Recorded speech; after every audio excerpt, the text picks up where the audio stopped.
ভাবতে ভাবতে রাজীবের মুখশ্রীটা ভেসে ওঠে চোখের ঝাপসা চোখে। এক সপ্তাহ আগে রাজীবের সাথে ঝগড়া করে আর যোগাযোগ করেনি সে। ঝগড়াও করেছিল বেশ আজব একটা বিষয় নিয়ে। রাজীবকে অন্য একটা মেয়ের সাথে দেখার পর থেকে না চাইতেও সে ভীষণ রকমের রেগে গিয়েছিল। তারপর লোকটার সাথে ইচ্ছেকৃতভাবে ঝগড়াও বাঁধিয়েছে। সেই সময় উল্টাপাল্টা সব কিছু বলে দিয়েছে, কিন্তু কেন অমন করেছিল সে নিজেও জানে না। তার ভাবনার মাঝে তাকে যে ডাকছে সেদিকে তার বিন্দুমাত্র খেয়াল নেই। হঠাৎ কারো ঝাঁকিতে সেই হুঁশে আসে দিয়ার মা কবুল বলতে বলছে, অথচ দিয়ার কণ্ঠ নারী দিয়ে কোনো শব্দ বের হচ্ছে না। মনে হচ্ছে সে বোবা হয়ে গেছে। এই মুহূর্তের জন্য দিয়ার মা সহ পাশে থাকা খাড়াও কবুল বলতে বলছে, অথচ দিয়ার মনে হচ্ছে এই মুহূর্তে কথা বললে তার কণ্ঠ নারী ছিঁড়ে যাবে। অনেকক্ষণ অপেক্ষা করার পর দিয়া কান্না আটকিয়ে কবুল বলে দেয়। কবুল বলার পর দিয়ার বুকটা অসম্ভব রকমের ভারী হয়ে উঠেছে। মনে হচ্ছে কোনো কিছু হারিয়ে ফেলেছে, অথচ তার হারাবার মতো তেমন কিছুই নেই। হুট করেই পরিচিত পুরুষালী কণ্ঠস্বর দিয়ার কর্ণকুহরে যেতেই দিয়ার কান্না অফ হয়ে যায়। মনে হলো লোকটা তার পরিচিত, কিন্তু এখন এতগুলো মানুষের সামনে পাশে বসে থাকা মানুষটাকে দেখতেও পারছে না। বেশ কিছু সময় পর বিয়ের পর্ব শেষ হয়ে আসে। হুট করে একটা বাচ্চা দিয়ার কোলে আসছে পড়ে। দিয়া প্রথমে অবাক হয়ে যায়, কারণ বাচ্চাটা আর কেউ নয় বরং কিয়ারা। দিয়া কিয়ারাকে আঁকড়ে নেয়, আর তার অবুঝ মস্তিষ্ক এখনো বুঝে উঠতে পারল না কিয়ারা এখানে এলো কি করে। দিয়া এবার ঘুমটা সরিয়ে ফেলে। এইভাবে থাকতে তার দম বন্ধ রাখছিল। আর ঘোমটা খোলার পর কিয়ারা সহ আহিরাকে হাসি মুখে তাকিয়ে থাকতে দেখতে পায়। দিয়া না চাইতেও আবারও হালকা স্বরে কেঁদে ওঠে। দিয়াকে কাঁদতে দেখে আহিরা দিয়ার পাশে বসে পড়ে আর দিয়ার পাশে হাত রেখে বলে, কি হয়েছে, কাঁদছিস কেন? দিয়া নাক টানতে টানতে বলে, তুই এখানে আসলি কখন? আমাকে জানালি না কেন?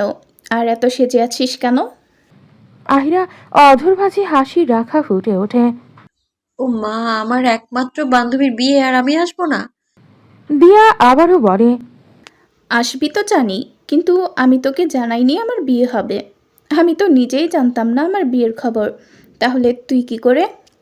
আহিরা বরপক্ষের লোকদের সাথে এসেছে। পাশ থেকে দিয়ার মা বলে ওঠে। আর কিয়ারা দিয়ার কোলের উপর আরাম করে বসে চিপস খাচ্ছে। দিয়া তার মায়ের কথার মানে কিছুই বুঝল না। আহিরা বর পক্ষের লোক, কিন্তু কেন? তার জানা মতে আহিরার তো এমন কোনো আত্মীয় নেই। দিয়া কৌতূহলী আহিরার দিকে তাকিয়ে জিজ্ঞেস করে, তুই বরপক্ষের লোক মানে? আমি কিছু বুঝতে পারছি না।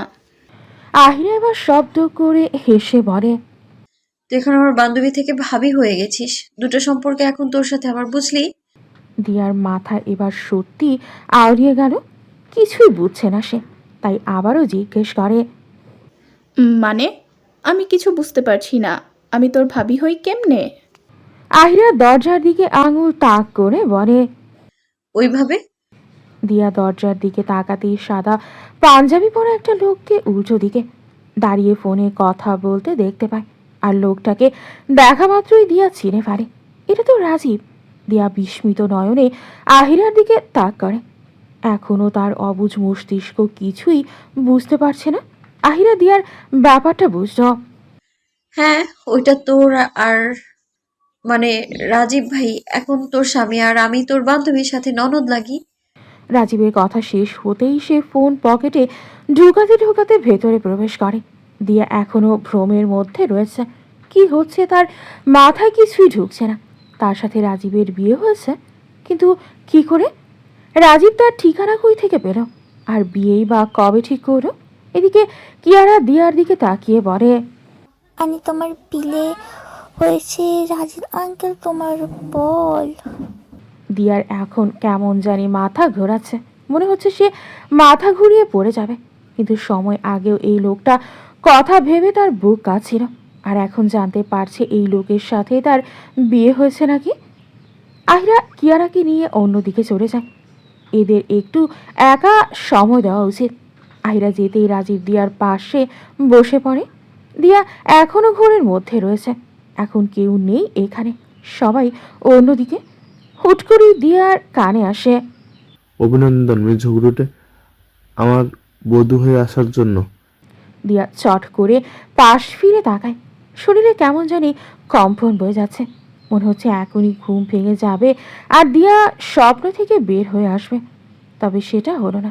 দিয়ার অবস্থা বুঝতে পেরে রাজীব ঠোঁট কামড়িয়ে হাসে, তারপর আবারও বলে, এ তো অবাক হয়েন না মিসেস ঝগড়ুটে, এই হাতারাম ডাক্তার সাথেই বাকিটা জীবন কাটাতে হবে। বলেই চোখ টিপ দেয় রাজীব। দিয়া কিছু বলে না। আজকে তার অবাক হওয়ার দিন। এখানে আসার পর থেকেই অবাকের ওপর অবাক হচ্ছে সে, থামার নাম নেই। দিয়ার সাথে ঝগড়া হওয়ার পর রাজীব সোজা আহিরার কাছে চলে যায়। না চাইতেও আহিরার সঙ্গে সব কিছু বলে দেয় তার মনের কথা। আহিরা শোনার পর থেকে বড্ড খুশি। হবেই বা না কেন, রাজীব যে একজন ভালো মানুষ সেটা আহিরাও জানে। আর দিয়া আর রাজীবকে বেশ মানায়। আহিরা লক্ষ্য করেছে দিয়ার ব্যাপারটা, মুখে না বললেও আহিরা আন্দাজ করে নিয়েছিল দিয়ার মনে রাজীবের জন্য কিছু আছে। আর দিয়ার মা যে দিয়াকে বিয়ে দিতে চাইছেন সেটাও জানে। তাই বিয়ে বুদ্ধি আহিরাই দেয়। রাজীব দিয়ার বাড়ির ঠিকানা দিয়ার বাড়ির ঠিকানা নিয়ে সোজা সিলেটে চলে আসে। প্রথমে দিয়ার পরিবার রাজি না হলেও আহিরার কথা আর রাজীবের সব দিক জানার পর রাজি হয়ে যায়। তবে আহিরার রাজীব মিলে দিয়ার কাছ থেকে সম্পূর্ণ বিষয়টা লুকিয়ে যায়। সবকিছু ব্যবস্থা করার পর দিয়াকে এখানে ডাকা হয়। দিয়া যে রাজি হয়ে যাবে সেটাও জানা, কারণ দিয়া চাইলেও তার বাবা মার বিরুদ্ধে যেতে পারত না। যদি কাউকে ভালোবাসতো তাহলে অন্য কথা। গোধূলি লগ্ন পেরিয়ে রাত্রি নেমে নীলিমার বুকে এক ফালি চন্দ্রের দেখা মিলেছে আসমানে। তার চারিপাশে জলজল করছে নক্ষত্ররা। আহিরা সবেমাত্র রুম থেকে বের হতে নিয়েছিল। কিয়ারা ঘুমিয়েছে, বাহিরের সবাই আড্ডা দিচ্ছে। অনেকদিন পর সিলেটে এসেছে, তাই বাহিরের সবার সাথে গল্প করার জন্য ও যাচ্ছে। তবে তার আগেই কিয়ান রুমে ঢুকে পড়ে। আহিরা বুঝলো না কিয়ানের মতলব, তাই কিয়ানের দিকে তাকিয়ে বলে, রাস্তা ছাড়ুন, আপনি ঘুমিয়ে পড়ুন, আমার আসতে দেরি আছে। কিয়ান আহিরার দিকে এগোতে এগোতে বলে, চলো আরেকবার বিয়ে করি। কিয়ানের কথা শুনে আহিরা বিস্মিত হয়। এক বাচ্চার বাপ হয়েছে, এখন আবার কিসের বিয়ে? আহিরা বিরক্তি প্রকাশ করে বলে, হয়েছে, আর করতে হবে না, সরুন তো, যান ঘুমিয়ে পড়ুন। কিয়ান আহিরার কথা শুনল না, বড় দূরত্ব মিটিয়ে আহিরাকে টেনে নিল নিজের কাছে। আহিরা মাঝে মধ্যেই কিয়ান হাবভাব কিছুই বোঝে না, যেমন এখন বুঝছে না সে। রাত নেমেছে ভারী স্থলীভূত এক অদৃশ্য অভ্যুত্থানের মতো। আধার এখানে কেন? অনুপস্থিত আলো নয়, এ এক জীবন্ত সত্তা যে ধীরে ধীরে গ্রাস করে নিয়েছে দিগন্ত, গিরে খেয়েছে দৃষ্টিসীমা, আর মানুষের অন্তরকের গভীরতম কোণে শিকড় গেড়ে বসেছে। আকাশের বুক চিরে নেমে আসা কালিমা মেঘেরা পরস্পরের সঙ্গে সংঘর্ষে লিপ্ত। তাদের অন্তর্ঘাতী গর্জনে রাত আরও ঘনীভূত, আরও দুঃসহ হয়ে উঠছে। রাত যত বাড়ছে ততই তার গহ্বরে স্পষ্ট হয়ে উঠছে সময়ের নির্মম স্রোত। সময় কারোর জন্য থেমে থাকে না, সে নির্বিকার, নির্দয়। মানুষের আকুতি, প্রার্থনা কিংবা আর্তনাদকে অগ্রাহ্য করে সে এগিয়ে চলে নিজস্ব ছন্দে। এই চলমান স্রোত কখনো দান করে স্মৃতি, সম্পর্ক, স্বপ্নের ক্ষুদ্র আলো, আবার পর মুহূর্তেই নির্দ্বিধায় ছিনিয়ে নেয় নিশ্চয়তা, বিশ্বাস আর ভালোবাসার আশ্রয়। সময়ের করাল গ্রাসে কিছু ক্ষতচিহ্ন হয়ে থাকে, কিছু মুছে যায়। তবে সময় থামে না, পেছনেও তাকায় না। সময় চলতে চলতে কতগুলো চোখের পলকেই কেটে গেছে, কখন সেটা বলা দেয়। আহিরার প্রেগনেন্সি 9 মাসে পা দিয়েছে, আগের থেকে আরও বেশি গুরুমুরু হয়েছে, সাথে সব কিছুর পরিবর্তনও হয়েছে। এখন আর ভারী শরীর নিয়ে হাঁটাচলাও করতে পারে না। পায়ে পানি নেমে ক্ষণে ক্ষণে এটা করতে মন চাইলে আবার অন্যটাও করতে মন চায়। এই রাত্রিবেলা আহিরার খেতে মন চেয়েছে চকলেট কেক। ফ্রিজে কেক ছিল, তবে সেটা বিকেলেই শেষ হয়ে গেছে। আহিরা মাঝরাতে হুটহাট করে আজুবাজুর জিনিস খেতে মন চায়, যেটা চাইলেও তখন এনে দেওয়া সম্ভব নয়। তাই কিয়ান টুকটাক রান্না শিখেছে। আর এখন এই মধ্যরাতে সে কেক বানাচ্ছে। আর আহিরা রুমে বসে আছে, পাশে কিয়ারা গভীর নিদ্রায় তলিয়ে আছে। বেশ অনেকটা সময় পার হয়ে গেছে। আহিরার আর জেগে থাকতে ইচ্ছে করছে না। তার সামনে বিভিন্ন ধরনের খাবার রাখা, এগুলো অবশ্যই কিয়ানি রেখে গেছে, যাতে খেতে মন চাইলে খেতে পারে। আহিরা এইভাবে বসে থাকতে দেখতে কখন যে চোখ লেগে এসেছে সেটা সে নিজেও জানে না। হুট করেই কিয়ানের নরম কণ্ঠস্বর পেয়ে আহিরা পিট পিট করে চোখ মেলে তাকায়। চোখ মেলতেই দেখতে পায় কিয়ান কেক হাতে নিয়ে তার দিকেই তাকিয়ে আছে। কিয়ান আবারও হালকা কণ্ঠে বলে, খেয়ে নাও বউ, তারপরে ঘুমিয়ে পড়ো। আহিরা কিয়ানের দিকে তাকিয়ে ঘুম ঘুম কণ্ঠে বলে, আমি আর খাবো না, এখন খেতে ইচ্ছে করছে না, ভালো লাগছে না কিছুই। কিয়ান আর আহিরাকে জোর করে না। কেক সহ সব খাবার সরিয়ে রাখে এক সাইডে। এখন রাত 3টা বাজে। কিয়ান রুমের লাইট নিভিয়ে দেয়। আহিরা আস্তে করে ঠিক করে শুয়ে পড়ে। পেট উঁচু হওয়ায় ওঠাপাটা হয়ে ঘুমোতে পারে না। তার উপর আবার পায়ে পানি নেমেছে। সব মিলিয়ে বেশ কষ্টই হয় নড়াচড়া করতে। আয়রা হুট করে অনুভব করে তার পায়ে কেউ স্পর্শ করছে। আয়রা কিছু বলতে চেয়েও বলল না। কিয়ান এই কাজটা প্রতিদিনই করে, পায়ে হালকা মালিশ করে দেয়। আয়রা না করার পরও কিয়ান শোনে না, তাই আর না করে না। আয়রার চুল পড়া বেড়ে গেছে। এই প্রেগনেন্সির কারণে বলতে গেলে শরীরের অনেক পরিবর্তন এসেছে। অন্ধকারের মাঝে আহিরা কিয়ানের দিকে তাকিয়ে ঘুম ছড়ানো কণ্ঠে বলে ওঠে, ভালোবাসি আপনাকে, মৃত্যু অবধি আমার হয়ে থাকবেন তো কিয়ারার পাপা? আহিরা রোজ ঘুমানোর আগে এই একই কথা জিজ্ঞেস করে। হয়তো হারিয়ে ফেলার ভয় আজও হয়, তাই হয়তো না চাইতেও বারবার একই কথার উত্তর খোঁজে। কিয়ান আহিরার দিকে তাকিয়ে বলে, আমার বাঁ পাঁচরের তৈরি তুমি, আমার অর্ধাঙ্গিনী, আমার বউ পাখি, আমার রুহানি, আমার আরু, আমার বাচ্চার জননী তুমি। তোমাকে কি করে না ভালোবেসে থাকি বলো? আমি আদ্রিয়ান কিয়ান মৃত্যু অবধি রুহানি আহিরা নামক নেশায় আসক্ত আছি আর রইব চিরকাল। তোমাকে না ভালোবেসে থাকা যায়? বরং তোমাকে না ভালোবাসা এটা আমার জন্য পাপ। প্রতিবারের মতো একই উত্তর শুনে আহিরা নিশ্চিন্তে চোখ জোড়া বন্ধ করে নেয়। তার জানা আছে এই উত্তর, তারপরও বারবার একই উত্তর শুনতে তার ভালো লাগে। কিছু ভালো লাগার কারণ খুঁজে পাওয়া যায় না। আমাকে কিছু শব্দ থাকে যেগুলো আমাদের অতি প্রিয়। আমরা সেটা বারবার শোনার পরও ক্লান্ত হই না, বরং মনে হয় আরও শুনি এই একই ধ্বনি। সকাল থেকে আহিরার একদমই ভালো লাগছে না। কেমন জানি সব কিছু অস্থির অস্থির লাগছে। মনে হচ্ছে এখনই নতুন সদস্যের আগমন ঘটবে, তবে তার ডেট আরও 5 দিন পর। আহিরা কিয়ারার মাথায় তেল দিয়ে দিচ্ছে। কিয়ারা বলতে গেলে এখন তার কাছে থাকেই না, সারাদিন দাদিদের কাছে ছুটে বেড়ায়। বাড়ির কেউ কিছু বলে না, তাই দিনকে দিন আরও দুষ্টু হয়ে উঠছে। দিয়াও প্রেগনেন্ট, তাও 3 মাসের। রাজীবের সাথে বেশ সুখে আছে দিয়া। রাজীব আর দিয়া এখন লন্ডনে আছে। এই সময়টাতে বেশ ভালো পরিমাণে যত্নের প্রয়োজন, তাই রাজীবের পরিবার এই সময়টাতে দিয়াকে সেখানেই নিয়ে যেতে বলেছে। হুট করেই কিয়ারা আহিরার দিকে তাকিয়ে বলে, মামা বেবি কবে আসবে? আহিরা কিয়ারার দিকে তাকিয়ে বলে, কয়েকদিন পর আসবে। আর তুমি বিগ সিস্টার হয়ে যাবে, তাই কোনো দুষ্টু করলে চলবে না, একদমই গুড গার্ল হতে হবে, না হলে বেবি তোমার সাথে কথা বলবে না। কিয়ারা আহিরার দিকে তাকিয়ে বলে, গেল তো করবে কল, তাহলে কি বেবি কথা বলবে? বেবি আমি কোলে নেব? আচ্ছা নিও, তুমি খাবার ফিনিশ করনি কেন? গুড গার্লরা খাবার নষ্ট করে না, আর যাতে এমনটা করতে না দেখি, ওকে? উফ মামা, তুমি অনেক বড় হয়ে গেছো। আমি এখন বেগ খাওয়াই, তাই জানে কি করতে হবে। কপালে হাত দিয়ে বলে কিয়ারা। মনে হচ্ছে কোনো বুড়ি মাথায় হাত দিয়ে সামনে থাকা মানুষকে বোঝাচ্ছে। আহিরা হেসে দেয়। সে কিয়ারার গালে চুমু এঁকে দিয়ে বলে, তাই নাকি? আমার সোনা বড় হয়ে গেছে বুঝি? তা কি কি জানো? বলতে বলতে আহিরার কপাল কুঁচকিয়ে আসে ব্যথায়। বাচ্চা পেটে কিক মারছে। আহিরাকে ব্যথা পেতে দেখে কিয়ারা আহিরার পেটের উপর হাত রেখে অস্পষ্ট স্বরে বলে, মামা কত পাচ্ছে, তুমি না গুড বয়, মামাকে ব্যথা দিও না। আমার মামা কত পাচ্ছে তো, আমি কিন্তু তোনাকে কোলে নেব না। ব্যথার মাঝেও আহিরা হেসে ওঠে। যতবার এমনটা হয় ততবার কিয়ারা এমন করে তার পেটের উপর হাত রেখে এমনটা বলে। শুধু যে কিয়ারা এমনটা করে সেটা নয়, কিয়ানো যদি এখানে উপস্থিত থাকতো তাহলে সেও একইভাবে তার পেটের সামনে বসে বলতো, প্লিজ আমার বউ পাখিকে কষ্ট দিও না।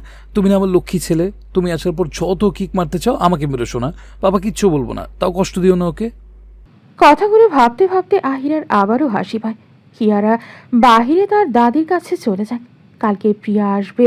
মেয়েটা বিয়ের পরপরই আমেরিকায় চলে গিয়েছিল ইরফানের সাথে। তবে তার মন আর মানছে না তার, কারণ নতুন অতিথি আসতে চলেছে, আর সে ফুপু হয়ে থাকবে না সেটা কি করে হয়। প্রিয়ার সংসার বেশ ভালো চলছে, মেয়েটা যে খুশি আছে এতেই সবার শান্তি। আহিরা উঠে পড়ে, বসে থাকতেও কষ্ট লাগে, তবে এছাড়া এখন কোনো উপায় নেই এখানে।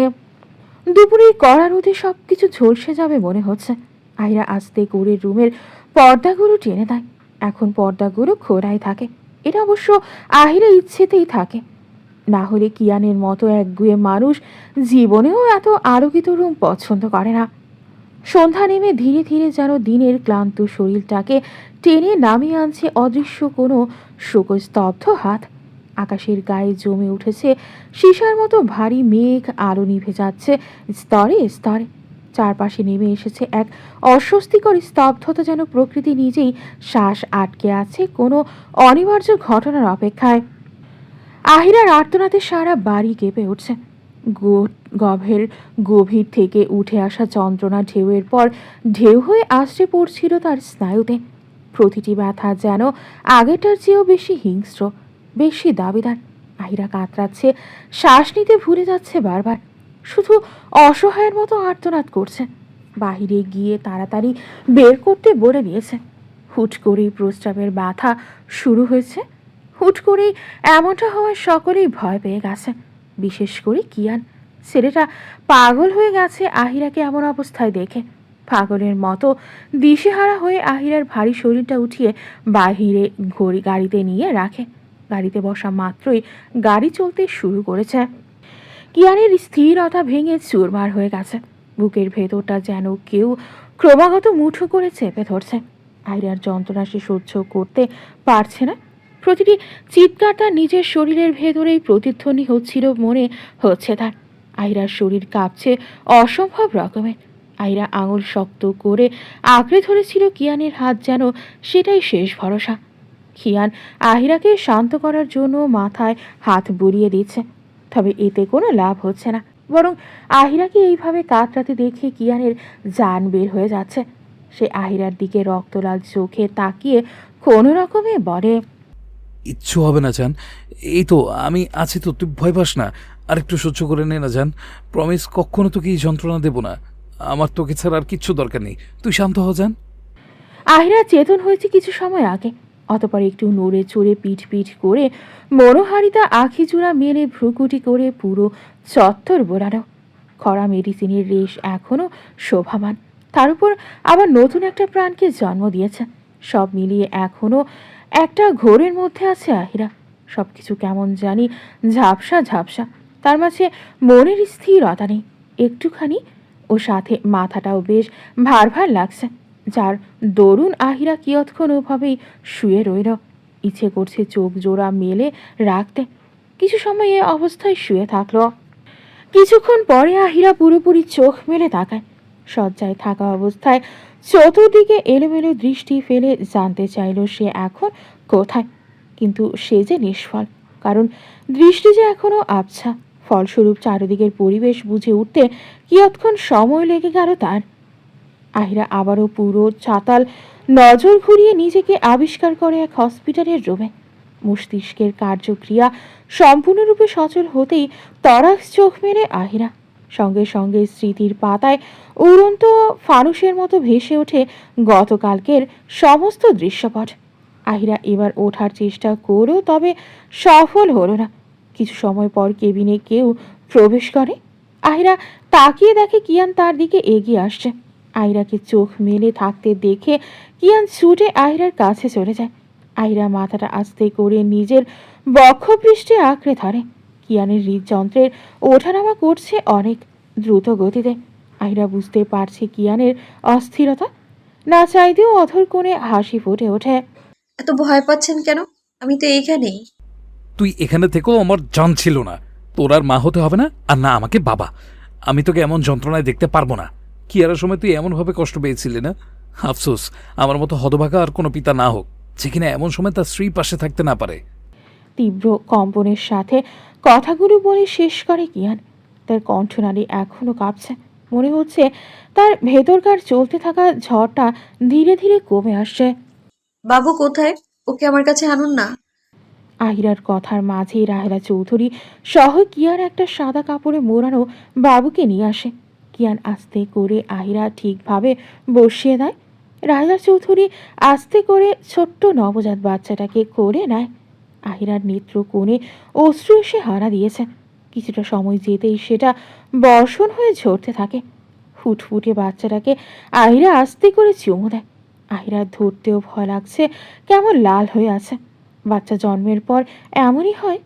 কিয়ারা বাবুটিকে তাকিয়ে বলে, আমার বেবি অনেক নরম, আমি ধরতে পারতেছি না। আহিরা হেসে দেয়। রাহেলা চৌধুরী কিয়ানের দিকে তাকিয়ে বলে, এবার তো তোর ছেলেকে কোলে নে। তোর বউ চোখ তো খুলেছে, এত ভয় পেলে বাবা হবি কি করে?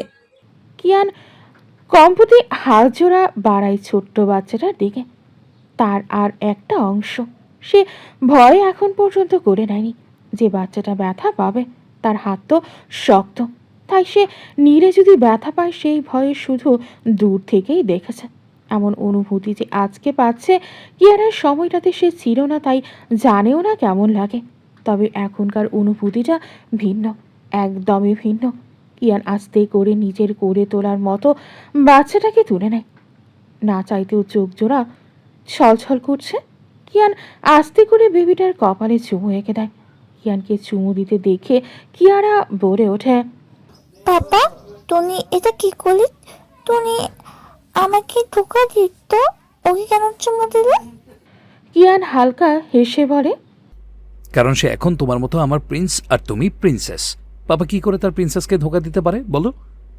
কিয়ারা আর কিয়ানের খুনসুটি দেখে আহিরা আর রাহেলা চৌধুরী নিঃশব্দে হাসে। আজকে তাদের পরিবারটা আবারও পূর্ণ হলো। তাদের পরিবার যাতে এইভাবেই সুখময় হয়ে থাকে।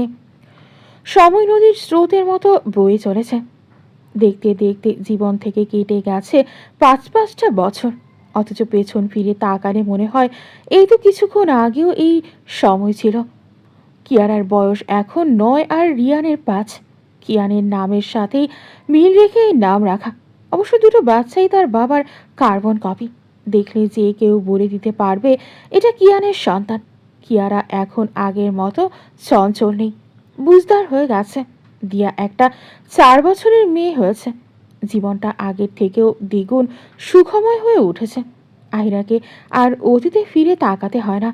জীবনের সুখ নামক পাখি তার কাছে চিরকালের জন্য ধরা দিয়েছে, চাইলেও ফাঁকি দিয়ে চলে যায় না। বরং সুখ নামক পাখি তার জীবনটাকে প্রতিনিয়তই সুখী করে তুলছে। কথা আছে, দুঃখের পরেই সুখ মেলে। তাই হয়তো আহিরার জীবনটাতে সুখ এসেছে, বরাবরের মতো ফাঁকি দিয়ে চলে যাচ্ছে না। আহিরা, তোমাকে বলেছি না রান্না করে না আসতে? তাহলে এখানে কি করছো? আহিরা ব্যস্ত হাতে তরকারি নাড়তে নাড়তে বলে, আপনি কি পাগল? এতগুলো মানুষ এসেছে আর আমি বাড়ির বউ হয়ে বসে থাকবো? উফ, আপনি যান তো এখান থেকে।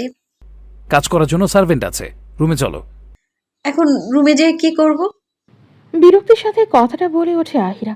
কিয়ান রাগী গম্ভীর কণ্ঠস্বরে বলে, তুমি হয়তো ভুলে যাচ্ছ গত ২৪ ঘন্টা ৪৫ মিনিট ২৬ সেকেন্ড ধরে তুমি রুমের বাহিরে আছো। আহিরা কিয়ানের দিকে তাকালো। তারপরও আশেপাশে দেখে নিল কেউ আছে কিনা। তারপর পা উঁচু করে কিয়ানের গলা আঁকড়ে ধরল।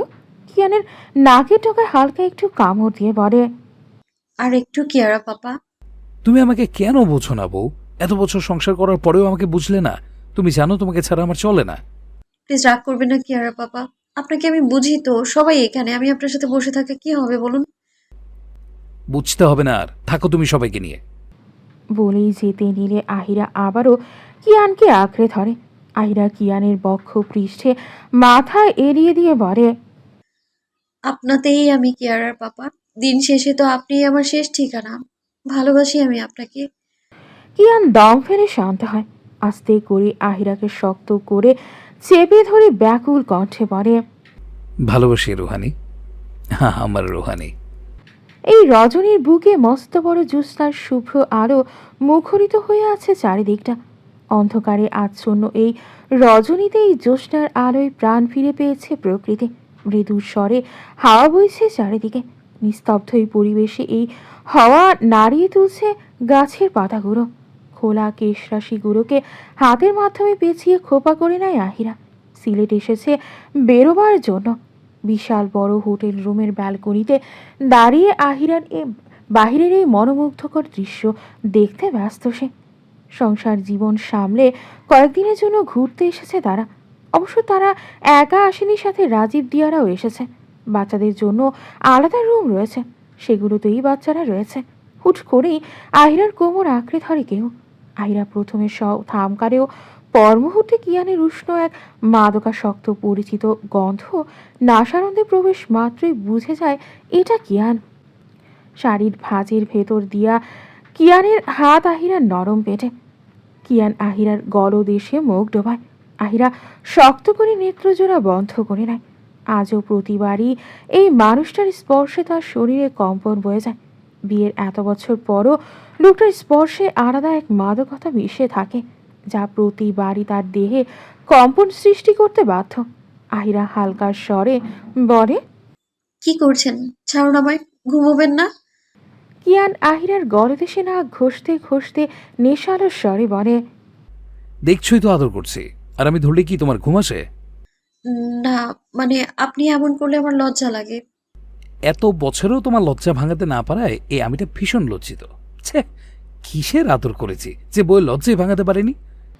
আহিরা কিয়ানের বুকে হালকা ধাক্কা দিয়ে বলে, ধুর, আপনি বেশি বোঝেন একটু। এখন আমিও কি আপনার মতো নির্লজ্জ হব নাকি, যে যখন তখন আপনাকে গিয়ে চুমু দিব, রুমে নিয়ে ঢুকে থাকবো নাকি আজব? হতে সমস্যা কোথায়?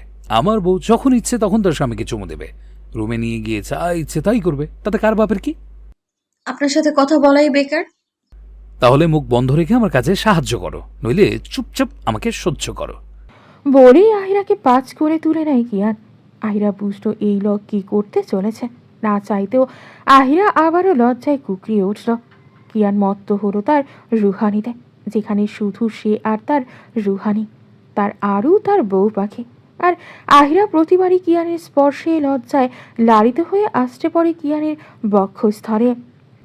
সূর্য ওঠার পরপরই প্রকৃতি তার নিজের রূপে সেজে ওঠে প্রতিবারই। আজকেও সেটা বাদ যায়নি।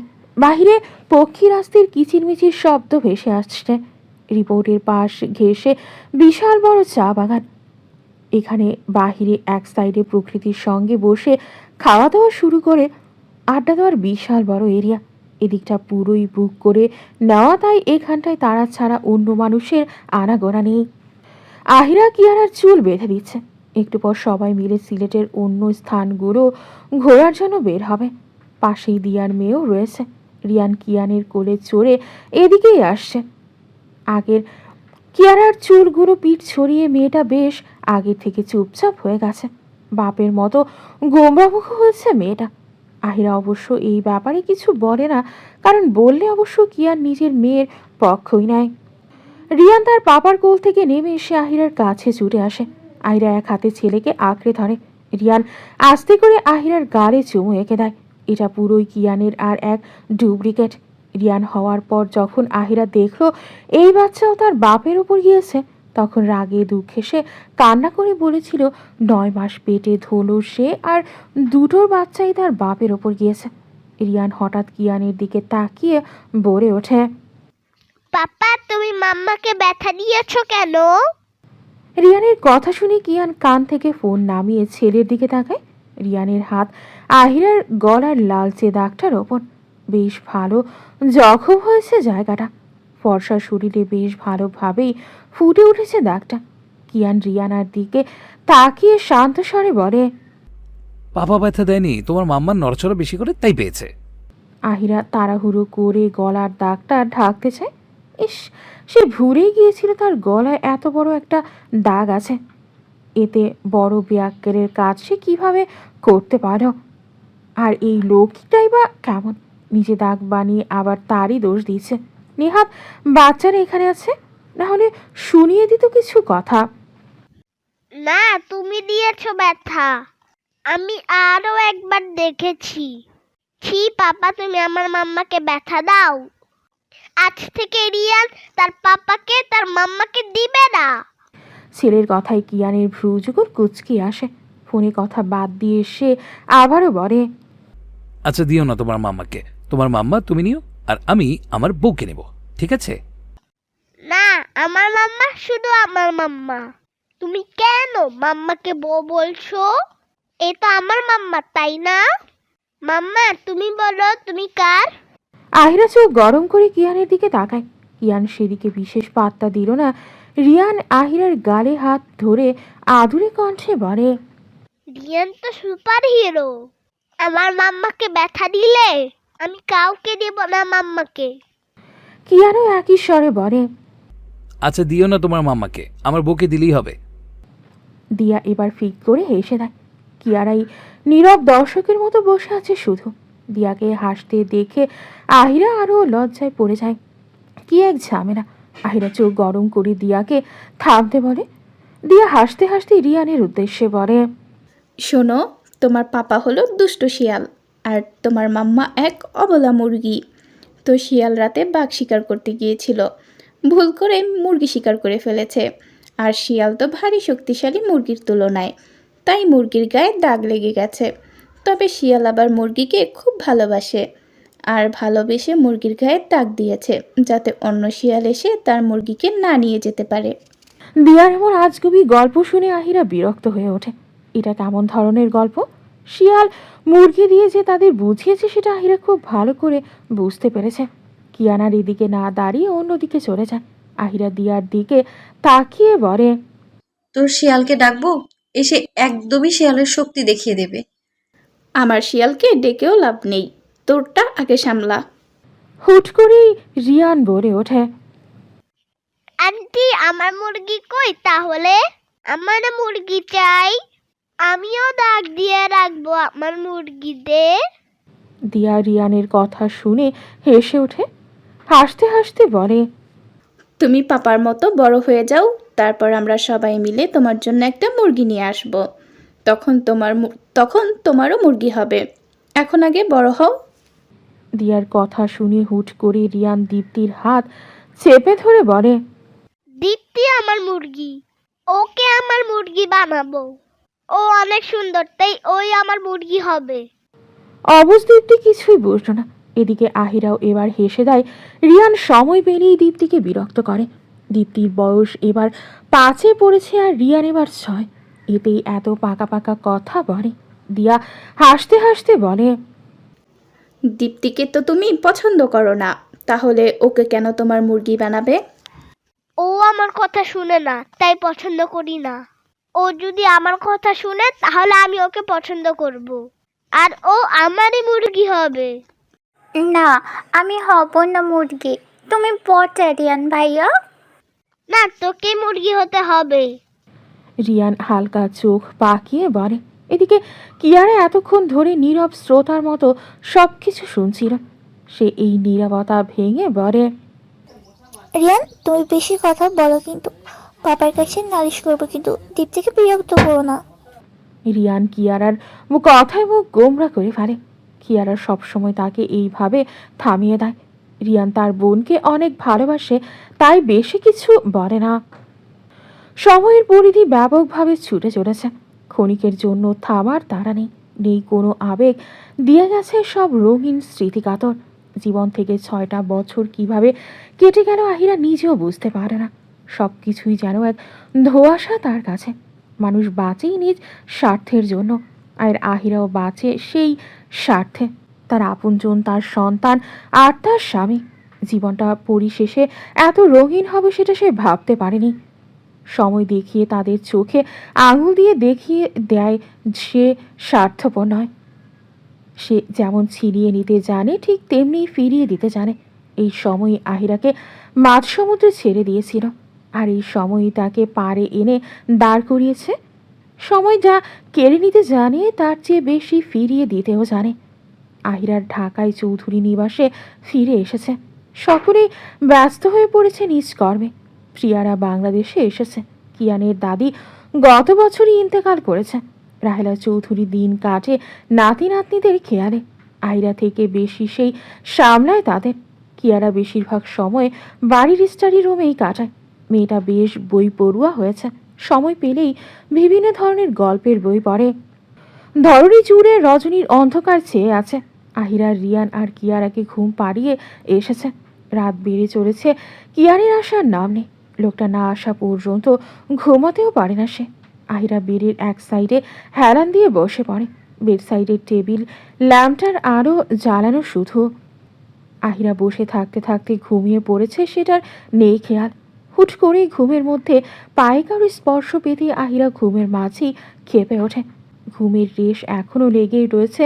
কাঁচা ঘুম হওয়ায় চোখ খোলা দায় হয়েছে। কিছু সময় পর আহিরা চোখ মেলে তাকাতেই দেখতে পায় কিয়ান তার পায়ের কাছে বসে কিছু একটা করছে। আহিরা আস্তে করে উঠে বসে। কিয়ান অতি যত্ন সহকারে তার পায়ে নূপুর পরিয়ে দিচ্ছে। আহিরা ঘুম ঝরানো কণ্ঠে বলে, এগুলো কেন দিচ্ছেন? আসার সময় দেখলাম পছন্দ হয়ে গেল তাই। এসব কিনবেন না শুধু শুধু। আমার গোল্ড পরতে ভালো লাগে না। 500 মতো গয়না দিয়ে ভরে গেছে। তোমাকে আমি সবসময় পড়তে বলিনি, আমার ইচ্ছে হয়েছে তাই এনেছি। আমার সামনে পড়লেই হবে। আপনি বুড়ো হয়ে যাচ্ছেন কিয়ারার পাপা। এ বুড়োকে নিয়েই থাকতে হবে তোমার? আহিরা আস্তে করে গিয়ে কিয়ানের কাছে চলে যায়। লোকটার বয়স 40-এর কোটায় এসে দাঁড়িয়েছে, তবু সৌন্দর্যের কমতি হয়নি আজও। দেখে বোঝার উপায় নেই লোকটার বয়স 39। আজও মনে হয় সে 28 বছরের কিয়ানকে দেখছে। না বদলেছে তার ভালোবাসা। আহিরার মনে হয় তার প্রতি ভালোবাসা কিয়ানের সময়ের সাথে বেড়েই চলেছে। কিয়ান আহিরাকে শক্ত হাতে কোলে বসিয়ে নেয়। আহিরা কিয়ানের বক্ষপৃষ্ঠে মাথা এলিয়ে দিয়ে আস্তে করে বলে, ভালোবাসি আপনাকে, খুব ভালোবাসি। সমাপ্ত।